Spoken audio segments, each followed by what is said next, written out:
particular... Including DMK and Aam Aadmi Party, right? So that's you got to be your question. Okay. But sir, the question which arises here is that you have been raising a question upon the Election Commission of India. You have questioned this entire exercise in the state of Bihar as well as West Bengal. But when this exercise was being conducted in Kerala as well as in Tamil Nadu, there was no such complaints which have been registered from your side. Now your government is there in power. So raising this particular question, do you believe that this is a political opportunism which the opposition is trying to do? No. See, the BJP resorts to vote chori and the SIR manipulation in states where they are virtually knocking on the doors of power. There was no way that they could come to power in Kerala. There's no way they could have come to power in Tamil Nadu. But in West Bengal, they smelt power because they had done, it was a strong showing in the previous election and so on. So, this question that, when we win in Kerala, we don't complain. Right. When we lose in Bengal or Assam, we complain. This is the argument.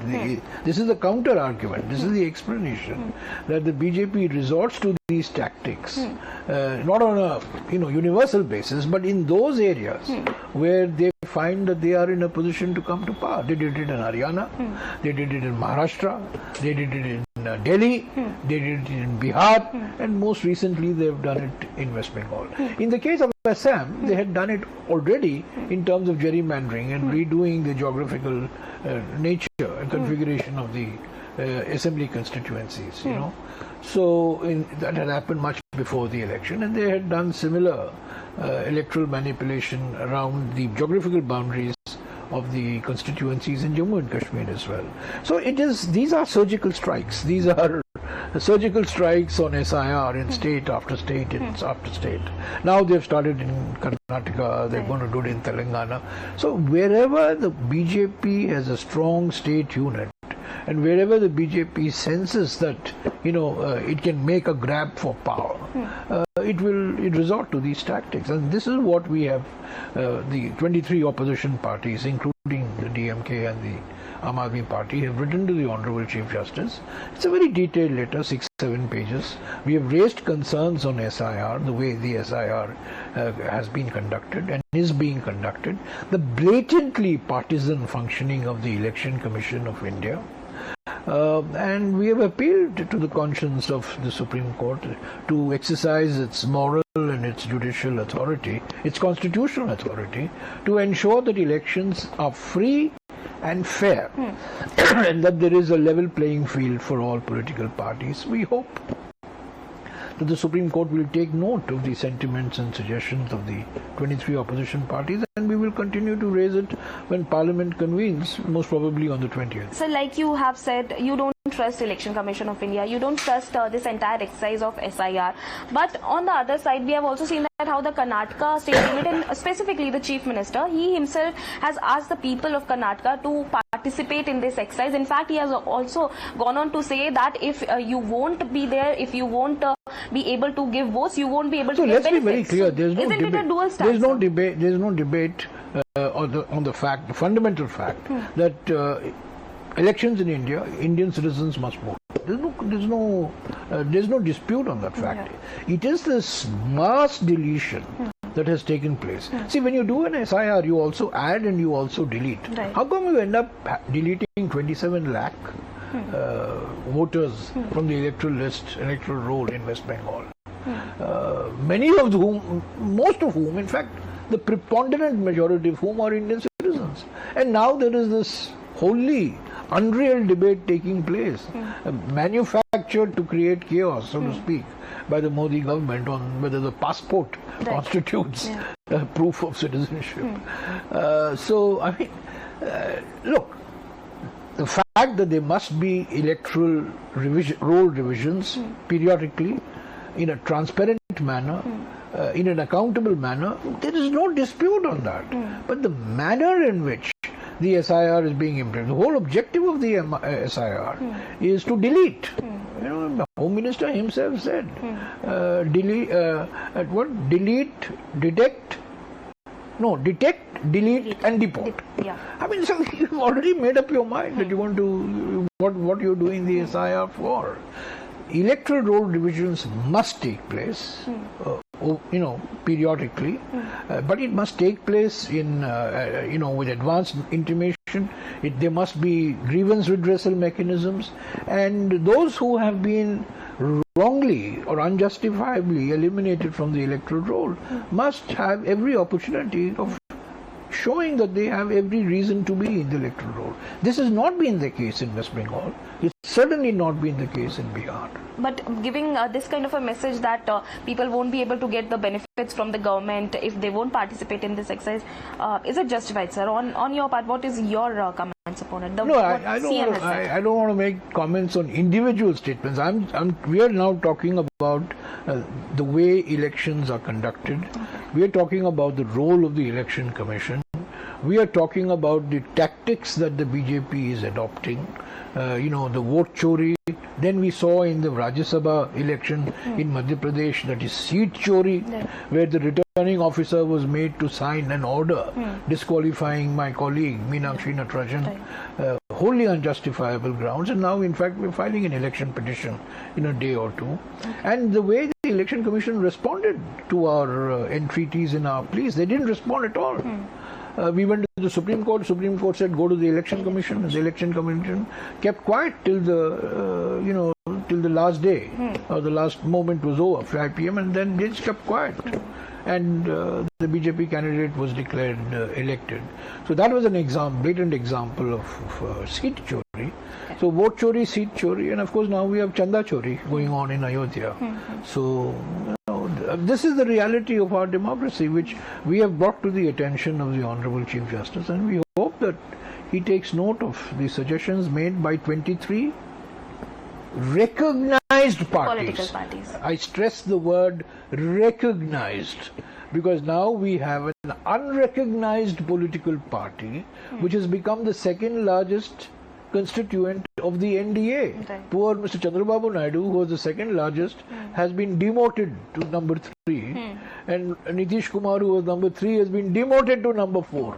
And an unrecognized political party, which was set up only 3 years ago, of whom nothing is known, suddenly has become the second largest party in the NDA coalition, the National Defectors Alliance. Right. Really. So because we are talking about this matter now, the parliament session is also going to begin this month. Last time the opposition was successfully defeated the delimitation bill, as it is being reported that the government is planning it to bring this bill in this session. We didn't just defeat the government, we humiliated the Union Home Minister and the Prime Minister. But what about this time? On the 17th of April, they thought they could get a 2/3 majority, and 528 MPs were present. 2/3 of 528 works out to 352. They required 352 MPs to pass the delimitation bill, which was a constitutional amendment bill. They got 298. They were 54 short. Let's keep these numbers in mind. These are very important numbers. They were 54 short. Now, it was a humiliation. The Home Minister didn't expect this. You could see it on the face of the Prime Minister. You could see it on the face of the Home Minister. It's all bluff and bluster. They were trying to bluff their way out of a situation. They were humiliated. Opposition unity, opposition solidarity. And that's when Operation Lotus started. They broke the TMC and they broke the Shiva Sena. Because now they are inching closer to They're at 324 now. Yeah. They are at 324 now. They have a long way to go, and they will not reach the 2/3 majority, I can assure you. We are united. We have solidarity. Every opposition party is against the manner in which delimitation has been done in different states. I gave you 2 examples of Assam and Jammu and Kashmir, they will do their best to get these delimitation bill, the constitutional amendment bill, passed. But the real, in the 2024 election, what was the election slogan of the Prime Minister and the BJP? 400 par, 400 par, 400 par. Why 400 par? So that they can get 2/3 majority in order to basically redo the Constitution of India from first principles, change the basic structure of the Constitution itself. But the people rejected it. Mr. Modi didn't get a majority. He got only 240. He was a minority prime minister for the his third innings. He was a minority innings. Without Chandrababu Naidu and Nitish Kumar, he wouldn't have been prime minister. And he has not been even elected by the BJP parliamentary party. It was not even convened. It was the NDA.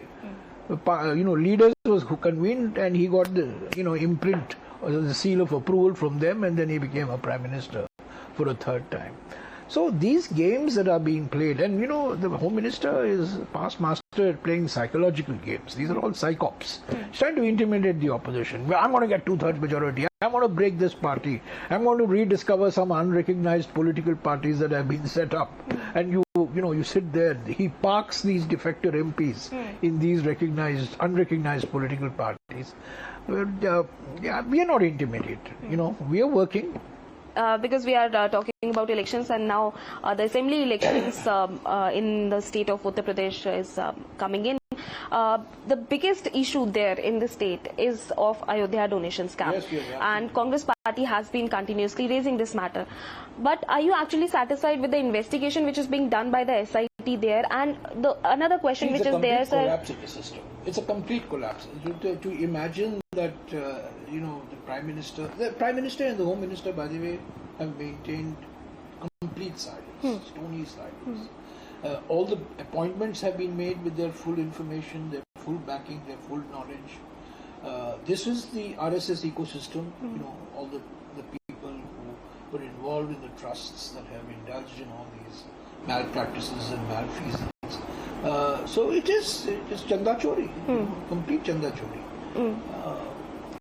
So Champat Rai's name, because it is not being mentioned in the FIR, and in fact he is not being arrested till now. He's a pillar. Yeah. He's a pillar of the RSS ecosystem. One of the pillars of the RSS ecosystem. So look, they've used Lord Ram cynically in a diabolical manner. They've always used the Ram Mandir, the Ram Janmabhoomi movement was nothing to do with spirituality, nothing to do with religion per se, faith per se, but it was a political mobilization. It was the abuse. I wouldn't say it's the use of religion in politics. It was the abuse of religion in politics. We are a religious society. We respect all religions. We are a multi-religious society. But the way they used the Ram Mandir issue, and they stand brutally exposed. And the Prime Minister, who speaks on every subject under the sun, whenever he gets an opportunity, he is completely silent when it comes to the scams that have come into prominence. But the Chief Minister... It is Chanda Chori. The Chief Minister is silent. Chief Minister is saying, sir, in fact, a counter-attack he has made is upon the Congress and the Samajwadi Party. He should be looking at what has happened in his own backyard, what has happened in front of his own eyes, what has happened in his own system, his own colleagues. But how would you respond to his attack? He is basically stating that Congress never participated in any of the ceremonies. The Congress was not there in the consecration ceremony. That's not the issue. The issue is Chanda was collected. Many people gave willing donations. Some people were coerced into giving donations. But donations they collected in the name of the temple, this Ram temple. That's the real issue. They're trying to divert away from the issue that is taking place, which is the Chanda Chori issue. And, obviously they're going to try to divert attention. Because they've been brutally exposed, they stand exposed. And how can the Prime Minister, the Home Minister, not take action? How can they not take the strictest possible action? And frankly now, after all this exposures and all this information has come out in sensational detail, even the State Bank of India has given a statement that they had alerted that this was happening 3 months ago. 3 months ago. Why were they quiet? So the Prime Minister, the Home Minister, the Chief Minister, they all complicit in this. Do you believe that a judicial inquiry is required here? Well, certainly a judicial inquiry is the barest minimum. It should be carried out, the strictest possible action. But frankly, to us at least, and many of my colleagues have highlighted this in UP and also in our national press conferences. Priyanka ji has also spoken of this. The fact of the matter is that, look, you portrayed this temple, you portrayed this movement as reflective of the faith of Indians. And you have betrayed that faith. You've allowed this scam to happen. Sir, in fact, you have also, raising a lot of questions upon the foreign policy of this country. You are making this allegation that it is a complete failure the way in which Pakistan has played the role of a mediator. I mean, look at the new international respectability and influence that Pakistan has had after the 10th of May. You have President Trump, the good friend of Mr. Narendra Modi, embracing Field Marshal Munir, the man whose provocative statements provided the essential backdrop to the horrific terror attacks in Pahalgam on the 22nd of April 2025, is a certain hero to the American establishment, the military establishment and the political establishment. The memorandum of understanding between Iran and the US is called the Islamabad Memorandum of Understanding. I just can't imagine how Pakistan suddenly has emerged such a major pivot in regional and global strategic policy. It's a complete failure. And this was a country that was described as a dalal by our foreign minister, very erudite, very learned, very dapper foreign minister. He dismissed it as a dalal. And what do we have to show for the Prime Minister's diplomacy? He keeps getting awards. He manages somehow a lot of maneuvering that takes place to get awards from all these different countries, in which those countries' spelling is also misspelled. So that these are last-minute concoctions, like we saw in the Seychelles. But I just can't imagine. The Prime Minister has broken the consensus and continuity in foreign policy. The blind devotion that he has shown to Israel. He was in Israel 2 days before Israel and America attacked Tehran. We kept completely quiet, maintained total silence when the Supreme Leader was assassinated. Targeted. It was a targeted assassination by the Israelis and the Americans. We kept quiet. We have not said one word on the genocide in Gaza. We have not said one word on the displacement of lakhs and lakhs of Palestinians in the occupied West Bank. We have blind devotion, andhbhakt, as they say. This is andhbhakti that we are showing to Israel. I mean, so the very basis of foreign policy, the continuity and consensus in foreign policy, which Mr. Atal Bihari Vajpayee was a practitioner of. And he always used to say, I've heard him say so many times in Parliament, that if there's one issue on which we must have consensus and continuity and respect for our tradition and values, it's foreign policy. And look at the way Mr. Modi has completely changed the very essentials, foundations of our foreign policy. But what do we have to show in result? Capitulation to China? He gives a clean check to China on the 19th of June 2020. Then after that, there is calibrated capitulation.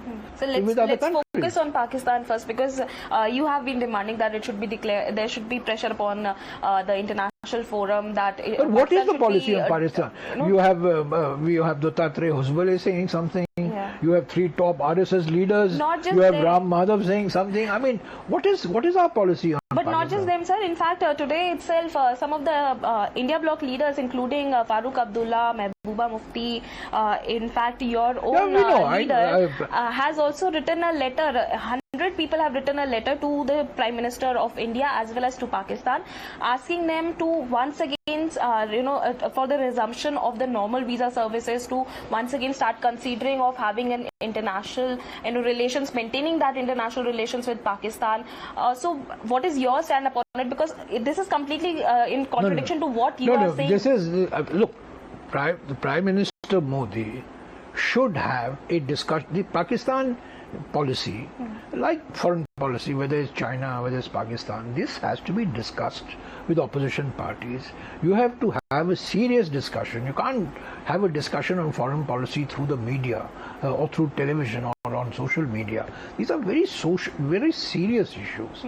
You got to have back channel diplomacy. You got to have different people talking to different people across the countries. You know what I mean? Engagement.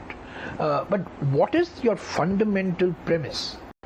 Your fundamental premise was that we must isolate Pakistan because it is continuing to sponsor orchestrate, support terrorism in India, of which Pahalgam. You had Mumbai attack, and then subsequently there were other attacks, and then there was Pahalgam.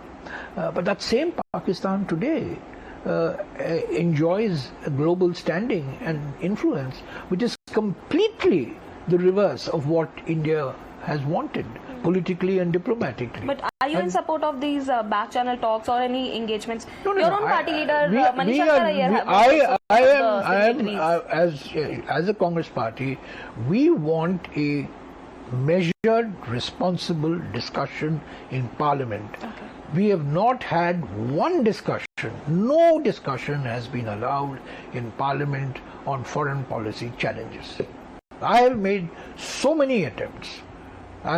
Many of my colleagues have given notices for debates on border issue with China. We have not had any discussion on border issue with China. No. We had a discussion on Sindoor, but that was an occasion, to beat your own chest on Sindoor. And you saw what the defense minister said in Parliament. He said we had suffered no casualties, and now that has been proven to be wrong. 6 people were martyred, of our armed forces. Whereas the defense minister gave a completely different picture. But that clarification has been given by the ministry, sir. A privilege motion has been moved against him by my senior colleague, Mr. K. Gopal. Yeah, he has moved after. No, after that only a clarification has been given by the defense ministry. Let him respond. That it was selectively being taken No, up. no, no selectivity. He has moved a privilege motion. Let him answer. I have also heard what he said. I've heard what he said in the Rajya Sabha as well. Anyway, the question that you ask me, what is our stand? Let's understand first what is the government stand. Let us understand what the government stand is. We want to live in peace. We want to live in harmony. We want to have economic engagement with everybody. That's been our traditional position, right? But today we find ourselves in a position where we are asking questions. Please let us know what is your foreign policy, what is your foreign economic strategy in the neighborhood, in the region, across the world. We have no opportunities for discussing this in Parliament. No opportunities.